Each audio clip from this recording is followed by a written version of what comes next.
Enseigne-nous, 7e partie.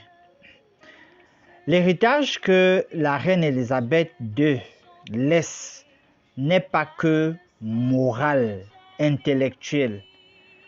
Parce que depuis toujours, les 6 premières parties, nous avons mis en exergue la phrase du roi Charles III, où il rappelait ce que sa mère avait laissé comme exemple. Donc l'héritage n'est pas que moral, intellectuel, mais aussi matériel et financier. On parle des milliers de robes, chaussures, sacs, bijoux. On parle de près de 500 millions de dollars, etc. Alors, la réalité, c'est que dans son cercueil, on ne lui mettra qu'une seule tenue. Elle n'emportera rien d'autre. En fait, tout son argent et ses avoirs sont distribués, repartis déjà. Nous finissons aujourd'hui notre série de 7 méditations suite au décès de la reine Élisabeth II. Je vous demande, quelle est la vraie valeur d'une femme? C'est quoi être une femme de valeur? Selon la Bible, qu'est-ce qui permet qu'une femme soit louée devant le Seigneur? Je présente à nos jeunes filles ce que la Bible appelle la femme vertueuse. C'est dans Proverbes au chapitre 31, à partir du verset 10. Il est écrit: qui peut trouver une femme vertueuse? Elle a bien plus de valeur que les perles. Le cœur de son mari a confiance en elle et les produits ne lui feront pas défaut. Elle lui fait du bien et non du mal tous les jours de sa vie.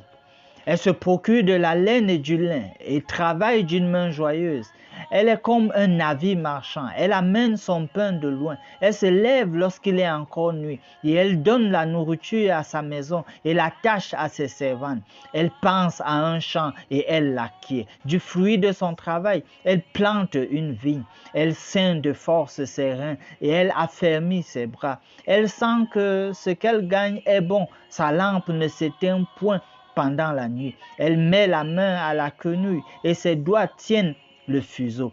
Elle tend la main au malheureux. Elle tend la main à l'indigent. Elle ne craint pas la neige pour sa maison, car toute sa maison est vêtue de cramoisis. Elle se fait des couvertures. Elle a des vêtements de fin lin et de pourpre. Son mari est considéré aux portes lorsqu'il siège avec les anciens du pays. Elle fait des chemises et les vend. Et elle livre des ceintures aux marchands.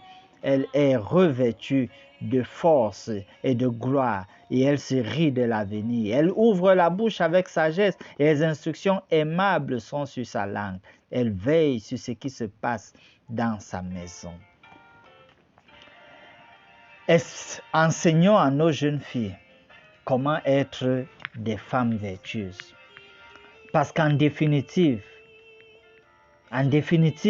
c'est ce qui leur donnera la valeur devant le Seigneur.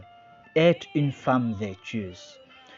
Nous n'avons pas qualité pour prononcer un jugement sur la reine Élisabeth II, si elle a été une femme vertueuse, mais nos jeunes filles ont de quoi l'être.